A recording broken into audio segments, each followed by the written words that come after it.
This wasn't a robbery. Promise, I swear to you, to happen again. Film ini dibuka dengan seorang pria yang duduk diam di sebuah ruangan kosong di atas gedung tua, di mana matanya tajam menatap ke arah sebuah kamar hotel di seberang jalan. Pria ini bukan orang biasa, dia adalah seorang pembunuh bayaran profesional yang dikenal dengan julukan The Killer. If you're unable to endure boredom, work is not for you. Sudah 2 hari penuh ia menunggu di tempat itu, bersabar dalam kesunyian hanya demi satu tujuan, yaitu mengeksekusi target yang belum juga muncul. Meski begitu, waktu terus berjalan dan perut pun tak bisa diajak kompromi. Karena target belum terlihat batang hidungnya juga, The Killer akhirnya memutuskan untuk turun dan membeli makanan. Namun kewaspadaannya tak pernah kendur. Bahkan saat sedang makan pun ia tetap duduk menghadap jendela, di mana pandangannya tak lepas dari hotel yang terus dia awasi, siaga kalau targetnya muncul secara tiba-tiba.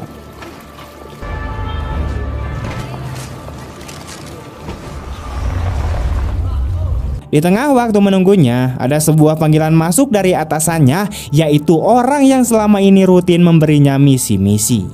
Lewat percakapan singkat itu, sang bos memberitahu bahwa kemungkinan besar target baru akan datang 2 hari lagi.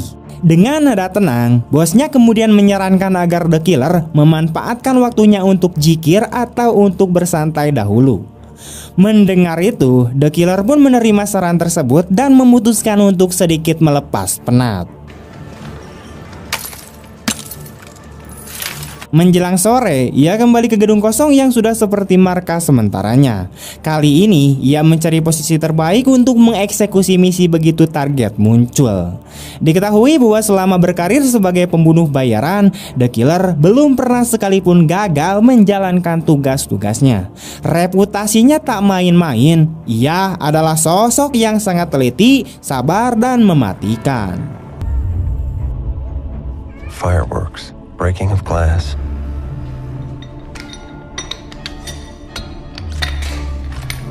Malam harinya, The Killer memutuskan untuk berolahraga ringan lalu tidur sejenak. My face torture.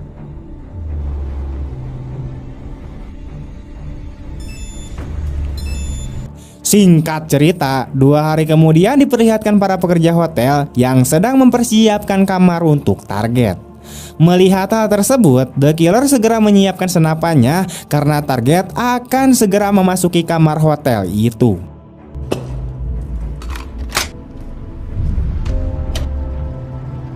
Tak lama kemudian, si target pun datang, yang ternyata adalah seorang pria tua.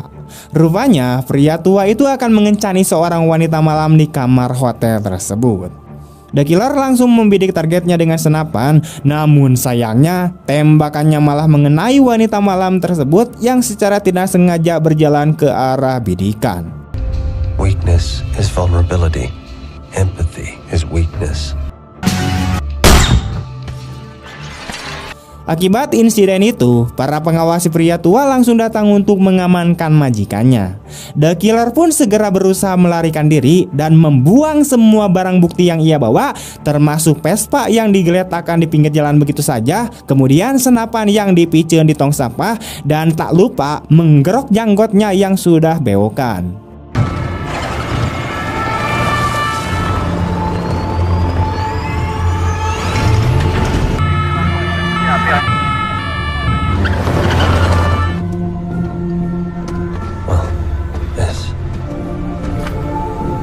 Setelah situasi dirasa aman, The Killer kemudian pergi ke bandara dengan tujuan pulang ke kampung halamannya untuk bersembunyi sementara waktu. Kemudian The Killer menghubungi bosnya dan mengatakan bahwa tembakannya meleset sehingga misinya pun gagal. Mendengar kabar tersebut, sang bos terkejut karena untuk pertama kalinya The Killer gagal menjalankan misinya. Sang bos kemudian meminta agar The Killer bertanggung jawab dan tidak pergi sebelum berhasil menghabisi targetnya. Namun, The Killer menolak karena ia sebenarnya sudah ingin pensiun dari pekerjaan kotor itu.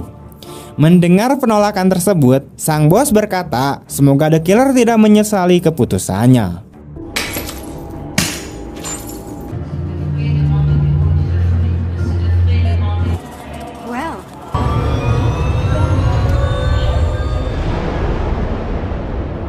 Saat berada di dalam pesawat, The Killer melihat seseorang yang terus menatap ke arahnya.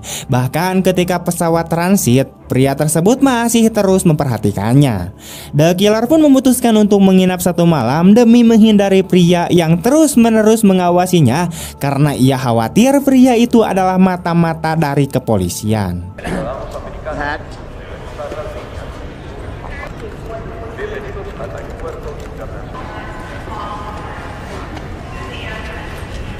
Ketika di kamar hotel dekat bandara, The Killer kemudian mempersiapkan beberapa jebakan sebagai antisipasi jika pria tersebut tiba-tiba menyerangnya.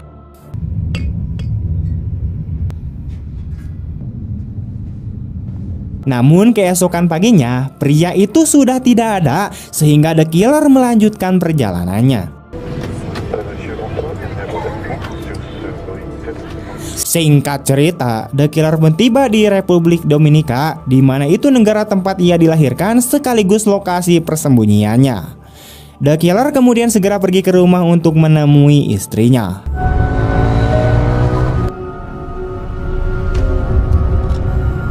Sesampainya di gerbang rumah, ia melihat beberapa jejak sepatu dan puntung rokok yang hal itu membuatnya panik karena khawatir sesuatu terjadi pada istrinya.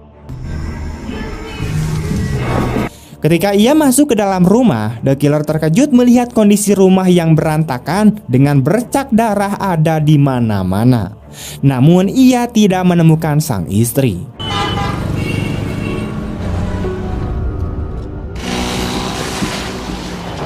The Killer pun kemudian memutuskan untuk pergi ke rumah sakit terdekat.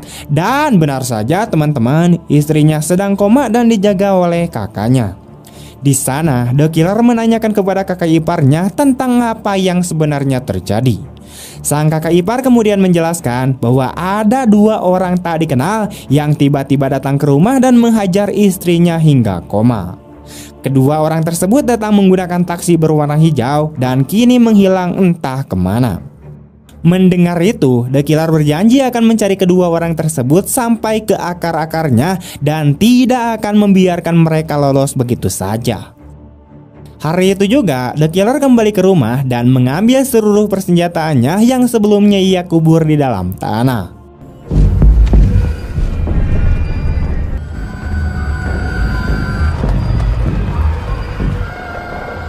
Keesokan harinya, ia mendatangi terminal taksi untuk mencari taksi berwarna hijau. Namun karena jumlahnya cukup banyak, The Killer akhirnya menjadi bingung. Ia pun memutuskan untuk menemui bos dari perusahaan taksi hijau tersebut dan langsung menodongkan senjata, meminta ditunjukkan rute seluruh taksi hijau pada hari kejadian. Setelah cukup lama mencari, akhirnya The Killer menemukan taksi yang rutenya menuju rumahnya dan menurunkan dua penumpang. The Killer segera mengambil data rinci tentang sopir taksi itu yang biasanya mangkal di tengah kota.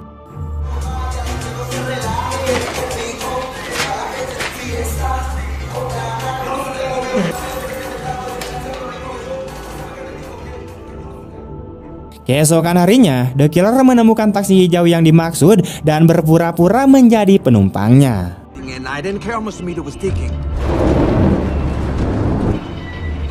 Di tengah perjalanan, ia langsung menodongkan sopir taksi dan menanyakan siapa dua orang yang telah ia antar ke rumahnya. Sopir taksi kemudian bersumpah tidak mengenal mereka karena tugasnya hanya mengantar penumpang. Namun ia memberikan ciri-ciri mereka, di mana satu pria bertubuh besar dan satu wanita kurus berambut putih. Setelah mendapatkan informasi itu, The Killer langsung membunuh sopir tak berdosa tersebut. Eles queriam voltar pro aeroporto e eu levei eles. Fim da história. Eu não sei quem eles são e também não quero saber quem é você. Se eu sair do carro e deixar as chaves, eu vou sair. Beberapa jam kemudian, The Killer pergi ke bandara untuk terbang ke New Orleans dan kemudian menemui bosnya. Ia mencurigai bahwa dua orang yang menghajar istrinya adalah suruhan sang bos karena sang bos pernah mengancamnya pada saat dia mengatakan bahwa dirinya ingin pensiun. Sesampainya di sana, The Killer kemudian menyewa Pen untuk menyamar sebagai teknisi AC agar bisa menyusup ke ruangan bosnya. Keesokan harinya, setelah semua persiapan matang, The Killer menyamar dan dengan mudah masuk ke ruangan tersebut. Ia kemudian menurunkan ajudan sang bos yang bernama Anna, lalu memaksanya mengikat tangan sang bos ke kursi. Setelah itu, ia juga mengikat Anna dan menyekapnya di kamar mandi.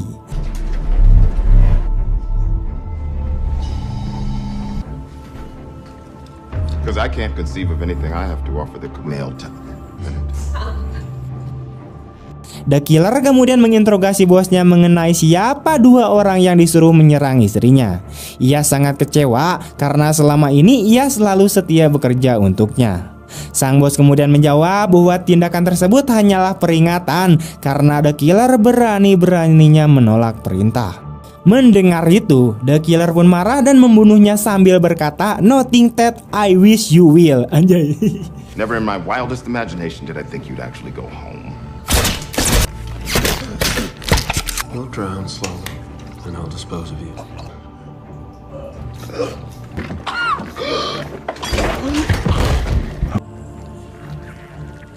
Setelah itu, ia mendatangi anak yang memohon agar dibunuh dengan cara seolah kecelakaan agar asuransi untuk anaknya bisa cair. Sebagai imbalan, Anna bersedia memberikan identitas dan alamat dua orang yang menghajar istri The Killer serta data klien yang memesan pembunuhan pria tua di awal film. The Killer kemudian menyetujui permintaan itu dan langsung pergi bersama anak ke rumahnya untuk mengambil semua data yang dibutuhkan. Setelah itu, Anna dibunuh dengan cara dibuat seolah jatuh dari tangga agar asuransinya bisa cair untuk sang anak.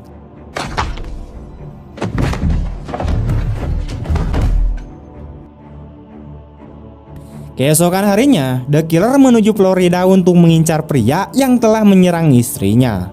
Ia kemudian sampai di rumah target dan melihat pria itu bersama beberapa anak buahnya serta seekor anjing pitbull buas.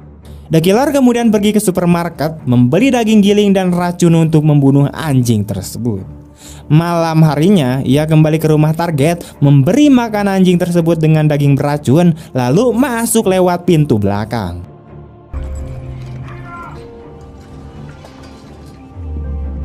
Baru beberapa langkah masuk, ia diserang target hingga terjadilah pertarungan sengit.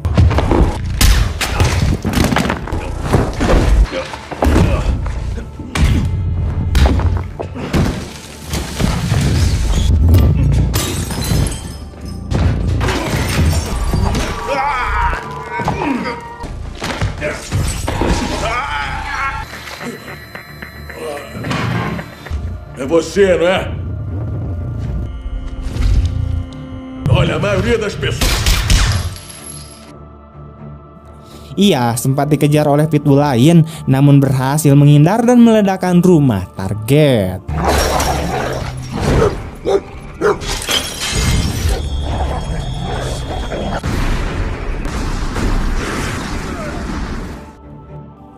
Keesokan harinya, The Killer kemudian terbang ke New York untuk memburu wanita yang juga terlibat.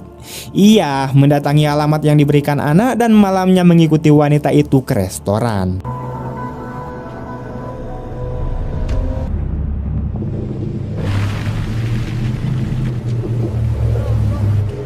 Alright, sold it. Wanita tersebut kemudian ketakutan dan sempat mengajak makan terlebih dahulu, namun The Killer menolak karena khawatir diracuni. He sees this grizzly. You know the deal. Desperate for conversation. Wanita itu kemudian memohon agar dirinya dimaafkan karena hanya menjalankan perintah dan istrinya pun tidak sampai tewas. The Killer kemudian mengajaknya ke taman dan kemudian membunuhnya di sana. You will. Help a girl out, won't you? Setelah itu, The Killer kemudian terbang ke Paris untuk menemui klien yang memesan pembunuhan pria tua di awal film.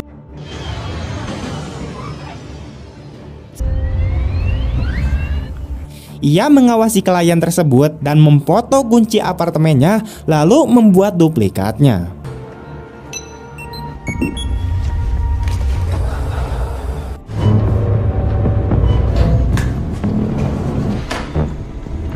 Keesokan harinya, ia berhasil masuk dan menodong klien tersebut. Saat ditanya, si klien bersumpah tidak memerintahkan serangan terhadap istri The Killer dan mengatakan bahwa ia bahkan sudah menyewa pembunuh lain setelah misi The Killer gagal. I don't keep, but I can have some delivered. And you have no idea. More tragic misstep. The Killer kemudian percaya dan kemudian membiarkannya hidup. Setelah itu, ia kemudian kembali ke rumah dan beberapa minggu kemudian, The Killer terlihat sudah berada di rumah bersama istrinya yang telah pulih total. Ia benar-benar memutuskan untuk pensiun dan memilih hidup normal bersama istri dan keluarganya. Tamat! Oke teman-teman, itu dia untuk alur cerita dari film The Killer. Kalau dibandingkan ini mirip film naonnya itu. Pernah dibahas juga sih. Kalau gak salah judulnya itu adalah American Assassin gitu, mun teu salah mah gitunya. Pokoknya mah ya sarua persis jika iya gitunya.